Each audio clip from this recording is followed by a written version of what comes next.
इस बुलेटिन के प्रायोजक हैं योगमणि इंस्टीट्यूट ऑफ नर्सिंग।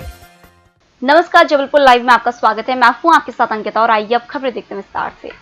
आज से 15 अक्टूबर तक फील्ड टूरिज्म की गतिविधियों पर ब्रेक लग गया है। एमपी टूरिज्म के साथ नगर निगम और नगर परिषदों के अधिकृत क्षेत्रों में भी यह नियम आधिकारिक रूप से लागू रहेगा। जबलपुर रीजन के सभी नेशनल पार्क 1 जुलाई से बंद हो रहे हैं। इसके अलावा भेड़ाघाट में नौका विहार कोरोना संकट के चलते पहले से ही बंद है, लेकिन अब अधिकृत रूप से भी इस पर पाबंदी रहेगी। बरगी डैम में चलने वाली छोटी मोटर बोट और वाटर स्पोर्टिंग से जुड़ी सभी गतिविधियां बंद रहेंगी। पर्यटक सिर्फ क्रूज में बोटिंग का लुत्फ उठा सकेंगे। हालांकि इसमें भी मौसम की निर्भरता का नियम लागू रहेगा। ब्रेक टाइम में पर्यटकों के लिए एमपीटी की होटलों में ठहरने और खान पान के साथ अन्य सभी चीजें कोरोना प्रोटोकॉल के तहत चालू रहेगी। जबलपुर में आज शाम आधे शहर की जल आपूर्ति प्रभावित रही। ऐसा ललपुर प्लांट बंद होने से हुआ। ललपुर की 42 और 55 एमएलडी की राइजिंग मेन लाइन को नई लाइन से रेतनाका के पास मिलान कार्य होना है। नगर निगम ने प्रभावित क्षेत्रों में टैंकरों से पानी सप्लाई करने की बात कही है। नगर निगम के कार्यपालन यंत्री कमलेश श्रीवास्तव के मुताबिक ग्वारीघाट से रेतनाका तक नई पाइपलाइन डाली गई है। इसका मिलान कार्य रेतनाका के पास ललपुर से आए 42 और 55 एमएलडी की मुख्य राइजिंग लाइन से होना है। ये सुधार कार्य 2 दिन में पूरा होगा। ऐसे में गुरुवार शाम और शुक्रवार को दोनों समय सप्लाई नहीं होगी। दिल्ली से 260 रुपए की चाय पत्ती मंगाकर जबलपुर में ब्रुक बॉन्ड रेड लेबल के नाम पर 470 रुपए में बेचने वाले रैकेट का भांडाफोड़ हुआ है। आरोपी पहले भी एक्सपायरी डेट के सामान पर डिजिटल मशीन से नई डेट डालकर बेचने पर गिरफ्तार हो चुका है। उस पर रासुका लग चुका है। जेल से छूटते ही वह फिर अवैध कारोबार में कूद पड़ा। चाय पत्ती वह जबलपुर सहित महाकौशल के आसपास जिलों में बेच रहा था। आरोपी के घर, गोदाम और दुकान से 3 लाख रुपए कीमत की नकली ब्रुक बॉन्ड रेड लेबल चाय पत्ती जब्त की गई है।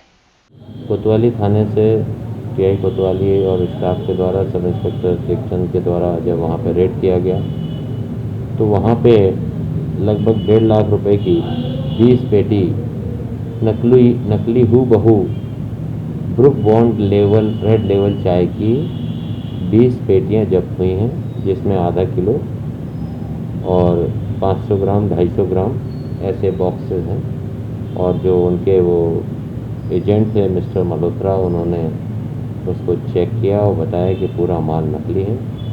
नकली माल होने के कारण प्रकाश चांदवानी के खिलाफ धारा 420 और 51, 63, 68 कॉपीराइट एक्ट का मामला पंजीबद्ध कर विवेचना में लिया गया है।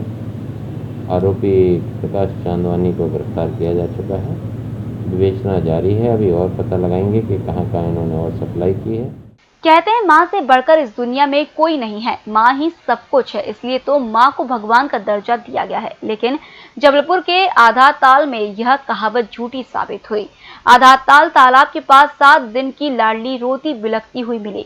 सुबह सुबह हड़कंप मच गया। आधाताल तालाब परिसर स्थित विसर्जन कुंड के समीप खाली जगह में नवजात शिशु रोते हुए आधाताल विकास समिति के सदस्य देवेंद्र जायसवाल, संजय पाटकर, पूर्व पार्षद प्रदीप यादव, मोनू केवट, आतिश केवट, हैप्पी केवट, शिवम चौरसिया, सोनू केवट को दिखाई दी। जिसके बाद इन्होंने तत्काल में डायल 100 पुलिस को सूचना दी। फिर उस करीब 1 सप्ताह की जन्मी बच्ची को बेहतर उपचार के लिए एलिगन अस्पताल में भर्ती करवा दिया, जहां पर उसका उपचार शुरू हो गया है। आज सुबह करीब 8 सवा 8 बजे मेरे को फ़ोन आया। सोनू और सतीश लोगों ने मेरे को फ़ोन लगाया कि भैया अनाथाल तालाब के पास में जो कुआं है गेट के बाजू में, तो वहाँ पे एक बच्ची, नवजात बच्ची है, 1-2 दिन की है, कोई छोड़कर चला गया है और उसको काफ़ी चींटियाँ वगैरह लगी हुई थी। फिर पुलिस को फ़ोन किया तो वहाँ से पुलिस आई। 100 नंबर को भी डायल लगाया, 108 को भी फ़ोन लगाया, तब तक 100 नंबर आ गए और पुलिस वालों ने आकर के देखा और जो भी उनका प्रारंभिक तौर पर पकड़ी हुई उसको लेकर के तुरंत 108 एम्बुलेंस से लेकर के एडमिट हास्पिटल लेके आए हैं। इन सबका सहयोग रहा है। इन सभी लोगों ने बहुत मेहनत की। बच्ची को बहुत चीटियाँ लगी थी, उसको साफ किया। कपड़े एक चुन्नी टाइप की थी और माता जी को चढ़ाते उसको लपेट के इन लोगों ने अपना जो गमछा वगैरह था उसको लपेट करके और उसको फिर बाहर निकाला। तो हम लोग क्रिकेट खेलने के लिए ग्राउंड जाते हैं। हम लोग वहीं पे बच्चों का पता चला कि बच्चा पड़ा हुआ है जो रो रहा है। तो हम लोग सभी लोग ग्राउंड से गए, डब्बू भैया और अंकित और ये हम मोनू सभी लोग हम लोग गए, उसको उठाया वहाँ से। फिर पुलिस 100 डायल को फ़ोन लगाया और फिर पुलिस आई, हम लोगों ने बच्चे को उठा के लेके आ के यहाँ एल्गिन पे लेकर सूचना मिलने पर हनुमान तालाब है, वो आधा साल तालाब गए, जो सभी लोग वहाँ मोहल्ला निवासी टैलेंट के साथ उसको बच्चे को लेके जिंदा पड़ी, उसको लेके मिले एल्गिन बच्चे की हालत कैसी है? स्वस्थ नहीं। अब वक्त तो चला छोटे से ब्रेक का, फिर हाजिर होंगे। आप बने रहिए EMS TV के साथ। Yogmani institute of nursing, Jamdar hospital, Jabalpur. नर्सिंग के क्षेत्र में करियर बनाने का सुनहरा अवसर। प्रवेश प्रारंभ BSc nursing, post basic BSc nursing, GNM। पता 198/2 Raigwa, ward number 72, Arihant warehouse के पीछे, पाटन बाईपास चौक के पास, जबलपुर। ब्रेक के बाद आपका फिर से स्वागत है और अब बढ़ते अगली खबर की ओर। थाना खमरिया अंतर्गत पुलिस ने छापामार कार्रवाई करते हुए भारी मात्रा में कच्ची शराब जब्त कर एक आरोपी को दबोच लिया, तो वहीं कार्रवाई के दौरान एक अन्य आरोपी भागने में सफल हो गया। पुलिस ने शराब जब्त कर कार्रवाई को अंजाम दिया। जानकारी के अनुसार गत देर रात मुखबिर से सूचना मिली कि दो व्यक्ति खेरमाई मंदिर के पीछे वेस्टलैंड खमरिया में झाड़ियों के पास अवैध रूप से शराब बना रहे हैं और अपने कब्जे में अवैध कच्ची शराब विक्रय करने के उद्देश्य से रखे हुए हैं। सूचना पर मुखबिर के बताए स्थान पर दबिश दी गई, जहां दो व्यक्ति अवैध रूप से शराब बनाने के उपकरण रखे हुए 2 प्लास्टिक की केन लिए दिखे, जो पुलिस को देखकर भागने लगे। पुलिस की छापामार कार्रवाई के दौरान एक व्यक्ति भागने में सफल हो गया, तो वहीं दूसरे व्यक्ति को घेराबंदी कर पकड़ा गया। जिले में वैक्सीनेशन का दौर आज से फिर शुरू हो गया है। आज 188 सेंटर्स पर वैक्सीनेशन लगाई गई है। इस बार वैक्सीनेशन में गड़बड़ी रोकने नई पहल की गई है। अब ऑफलाइन रजिस्ट्रेशन के दौरान मोबाइल नंबर पर OTP भेजी जा रही है, उसे बताने के बाद ही वैक्सीन लगाई जा रही है।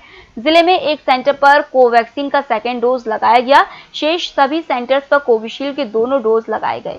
नई व्यवस्था में मौके पर पंजीयन के दौरान आधार नंबर से संबंधित व्यक्ति की जानकारी कोविन पोर्टल पर दर्ज की जा रही है। उसके बाद OTP संबंधित व्यक्ति के मोबाइल पर आता है। इस OTP के बताने पर ही वैक्सीन लगाई जा रही है। बिना टीका लगाए कुछ लोगों के पास वैक्सीनेटेड मैसेज आने के बाद यह निर्णय लिया गया है।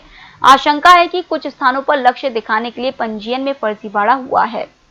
उचित उपयोग करना है और हमारा कहना है कि अगर हमें 40,000 आज वैक्सीन उपलब्ध कराई है तो उसमें तकरीबन हम 45,000 लोग को वैक्सीनेट कर पाएँ, क्योंकि हर वाइल में 10 डोज होते हैं, जिसमें अमूमन 11 लोग को लगाया जा सकता है। तो हमें अपने शहर का वैक्सीन वेस्टेज भी कम करना है और समुचित उपयोग करना है।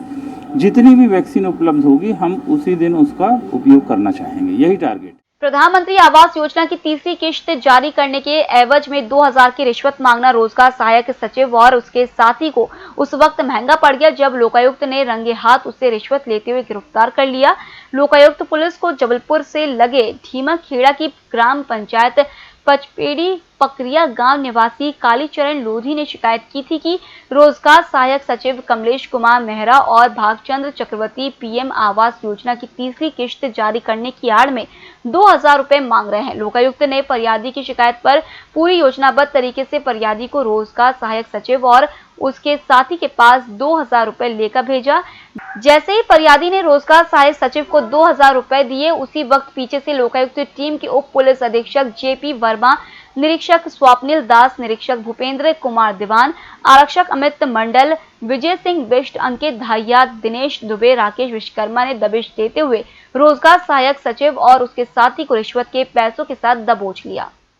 ऐसा लगता है कि नर्मदा नदी के लम्हेटा और लम्हेटी गांव और मदन महल स्टेशन में प्रस्तावित दोनों केबल स्टे ब्रिज को ग्रहण लगा हुआ है। जो ब्रिज 3 साल पहले बन जाने चाहिए थे, उनकी प्रक्रिया लाल फीताशाही और राजनीति के चलते बामुश्किल 6 माह पूर्व फाइनल हुई और टेंडर हुए। हैरत है कि 4 माह बाद तक भी इन दोनों साइट्स पर सॉइल टेस्टिंग तक नहीं हो पाई है, जबकि इसका काम ही 18 महीनों में पूरा होना है। लमेटा को लमेटी गांव से जोड़ने वाला इस केबल स्टे ब्रिज की लागत 48 करोड़ रुपए है।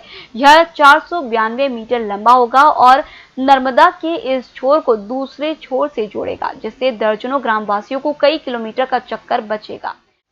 शहर में आवारा शवानों की संख्या 1 लाख के पार हो चुकी है, लेकिन नगर निगम के पास इनके बधियाकरण के लिए 2012 से मात्र एक ही डॉग शेल्टर होम है, जो कि कटोंदा में स्थानांतरित किया गया है। अब श्वानों की संख्या और इनके आतंक को देखते हुए कम से कम शहर में 4 अलग-अलग क्षेत्रों में इन शेल्टर होम्स की दरकार है। नगर निगम ने दावा किया है कि उसने 2.25 करोड़ रुपए की राशि खर्च कर 50,000 श्वानों की नसबंदी करवाई है। वहीं वर्ष 2012 की पशु गणना में शहर में 12,000 आवारा श्वान थे, जो कि वर्ष 2018 की गणना में 24,000 बताए गए हैं। हालांकि वास्तविक संख्या कई गुना है। गोलपुर स्थित सुबह शाह में एक मकान की छत गिर जाने से एक बच्चे की दर्दनाक मौत हो गई, जबकि बच्चे की दादी गंभीर रूप से घायल हो गई। देर शाम हुई इस घटना से मुस्लिम बाहुल्य क्षेत्र में अफरा तफरी मच गई। इस घटना के बाद स्थानीय लोगों ने कड़ी मशक्कत के बाद मलबे में दबे 5 साल के मोहम्मद अली और उसकी दादी को बाहर निकाला, लेकिन तब तक मोहम्मद अली ने दम तोड़ दिया था, जबकि उसकी दादी की पैर और शरीर पर गंभीर चोट आने पर उन्हें जबलपुर के जिला अस्पताल में भर्ती करवाया गया है।